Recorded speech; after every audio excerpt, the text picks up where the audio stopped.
আসসালামু আলাইকুম ভাইজান। শুনলাম নাকি ছোট গেদার বিয়ে দিবেন। আমার কাছে কিন্তু সেই সেই পাত্রী আছে, দেখাবো নাকি? এই যে ভাইজান, এই যে ভাইজান, এই মেয়েটা দেখেন ভাইজান। এই মেয়েটা টিকটক লিপসিং ভিডিও বানায়। আর এটা এটা হচ্ছে ফেসবুকে মনে করেন ড্যান্সের ভিডিও বানায়। সেই ফেমাস। চলবে নাকি ভাইজান? পছন্দ হয় নাই? আরে এগুলা মেয়ের একটু দাম কম তো মার্কেটে। দাঁড়ান দাঁড়ান, আপনি কারণ ঝাক্কাস ঝাক্কাস মাল দেখাচ্ছি তারা। ভাইজান এই মেয়েটা দেখেন ভাইজান।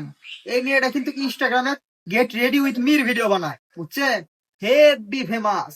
আর পোলাপান তো দেখলেই পাগল। আর এখনকার পোলাপান তো বোঝেন না, ভিপিএন টিপিএন সব ইউজ করে ছেড়ে দিছে। এই ইনস্টাগ্রামে খালি এগারে কি দেখি। আর ওরা ভিপিএন লাগে না, ক্রোমও লাগে না। ভাইজান এটাও পছন্দ হয় না? আমার কাছে কিন্তু আরো আছে, দুই একটা পাত্রী আছে যারা ইমোত ফ্রিল্যান্সিং করে। আপনার ছেলে সারাটা জীবন বসতে খিলাবে, কোন রকম কোনো অভাব থাকবে না। লাগবে নাকি? থামেন তো দেখি সোলের মুখের তে শুনি। কে বাবা, তোমার কি ধরনের পাত্রী পছন্দ? একবার খালি মুখ খুলে ক, আমার কাছে সব ধরনের কালেকশন আছে। কি খালিফার মতো তোমার পাত্রী লাগবে?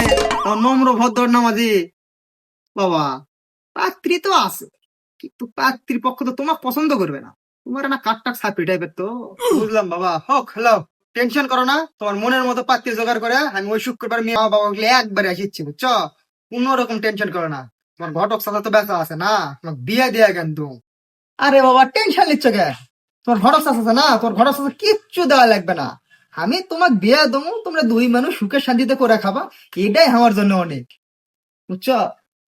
তারপরও যদি না এক জোড়া লুঙ্গি, একটা সাইকেল আর 10,000 টাকা দিলেন, তাহলে তো খারাপ হলো না। বুঝলি, এই পাত্রীরা তোমাকে না ভালো এনা দেবে না।